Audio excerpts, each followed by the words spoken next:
शेतकरी मित्रांनो, जे काही कापूस सोयाबीन अनुदान असन, कर्जमाफी असन, नमो शेतकरी योजना असन, पीक विमा असन, बऱ्याचशा योजना आहेत की ज्या थकीत म्हणजे की तुम्हाला अजून ₹1 नाही मिळाला.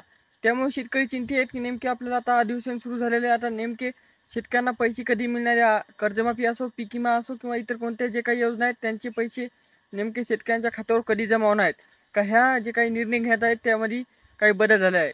तर शेतकरी मित्रांनो, संपूर्ण माहिती या व्हिडिओमध्ये पाहणार आहोत. पण त्याआधी नवीन असाल तर शेतकरी का नंबर 1 चॅनल सबस्क्राईब करा.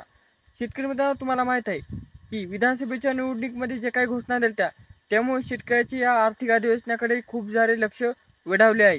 त्यामुळे शेतकरी मित्रांनो, तुम्हाला सांगू इच्छितो की तुम्हाला जे काही कर्जमाफी असो तर राज्यातील 34 जिल्ह्यातील शेतकरी जे काही कर्जमाफीसाठी पात्र राहणार आहेत त्यांना कर्जमाफी होणार का नाही? तर शेतकरी मित्रांनो, सध्या जे काही चालू आहे आर्थिक अधिवेशन बजेटमध्ये जे काही सांगण्यात आलेलं आहे, जे काही 1200 कोटी किंवा जे काही आपल्या आर्थिक निधी लागणार आहे कर्जमाफीसाठी, ते निधीची तरतूद म्हणजे की पुरवणी सादर करण्यात आलेली आहेत. पण अजून कर्जमाफी विषयी काही उल्लेख करण्यात नाही आलेला. म्हणजे की या मार्च महिन्यामध्ये अधिवेशन सुरू राहणार आहे. ते 21 मार्चपर्यंत. त्या 21 मार्चपर्यंत आपल्याला लवकरात लवकर कर्जमाफीविषयी अपडेट मिळाली तर तुम्हाला लवकरात लवकर पोहोचेल. पण तोपर्यंत जे काही पीक विमा असो, नमो शेतकरी असो, त्या योजनेची बी बाकीची माहिती आहे यावेळी पाहणार आहोत. तर शेतकरी मित्रांनो, त्याचबरोबर आता पाहूया की जे काही 2024चा 25% अग्रिम उर्वरित बाकी आहे शेतकऱ्यांना, त्यामध्ये जे काही अग्रिमसाठी वैयक्तिक क्लेम असो किंवा जे काही जिल्हे मंजूर असो, अधिसूचना असो, त्यासाठी मंजूर असलेले जिल्हे किंवा जे काही वैयक्तिक क्लेमद्वारे शेतकरी पात्र आहेत, त्या शेतकऱ्यांना आता जे काही हेक्टरी 12,500 ते 32,500 या दरम्यान रक्कम मिळणार होती, ती कधी मिळणार आहे? तर शेतकरी मित्रांनो, ती बी आता पुरवण्या सादर करण्यात आल्या आहेत.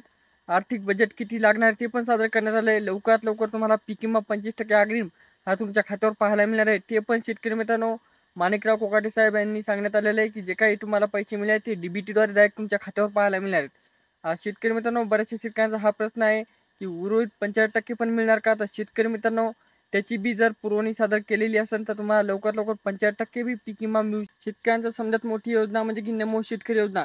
शेतकरी मित्रांनो, नमो शेतकरी योजनेचा काय जे काही 6वा हप्ता आहे त्यामध्ये बी वाढ करण्यात येईल असं सांगण्यात आले होते. तुम्हाला येणारा हप्ता ₹3,000 मिळू शकतो लवकरात लवकर. कारण की अजून जे काही बजेट जाहीर केलं आहे पण तारीख जाहीर नाही केली की नमोचा 6वा हप्ता कधी मिळणार शेतकऱ्यांना. त्यानंतर शेतकरी मित्रांनो, लाडकी बहीण असो, लाडकी बहीणचे बरेचसे लाडक्या बहिणींना पैसे वितरण करण्यात आले असे सांगण्यात येत आहे. पण अजून काही प्रूफ नाही आलेला, म्हणजे काही सांगण्यात म्हणजे की जे काही मेसेज आले आहेत ते लाडक्या बहिणींना आलेले आहेत पण अजून पैसे आले का नाही ते माहीत नाही. त्यानंतर लाडकी बहीण झाल्यानंतर जे काही कापूस सोयाबीन अनुदान आहे, जे काही दरवर्षी सोयाबीन तुम्हाला कापसाला किंवा सोयाबीनला जास्त भाव न लागल्यामुळे कापूस सोयाबीन अनुदान ही योजना काढण्यात आली होती. त्या योजनेद्वारे बी तुम्हाला हेक्टरी 10,000 कापूस सोयाबीन अनुदान म्हणजे की कापसाला 10,000 सोयाबीनला 10,000 हेक्टरी मिळत होते. त्याची बी लवकरात लवकर तुम्हाला बातमी मिळू शकते. कारण की शेतकरी मित्रांनो, नेमकेच अर्थसहाय्य बजेटचे जे काही तुम्हाला अनुदान पुरवण्या लागणार आहे त्या पुरवण्या सादर करणार आहेत. इथून पुढे आपल्याला कळणार आहे की कधी कोणती योजनेचे कर्जमाफीचे पैसे किती मिळणार हे कळणार आहे. त्यामुळे शेतकरी मित्रांनो, आपल्या चॅनल सबस्क्राईब केले असेल लवकर लवकर करा व जे काही महाराष्ट्र शासनाने तुम्हाला वादे केले आहेत ते नक्कीच पूर्ण होतात अशी आशा दिसत आहे. भेटूया नेक्स्ट व्हिडिओमध्ये. तोपर्यंत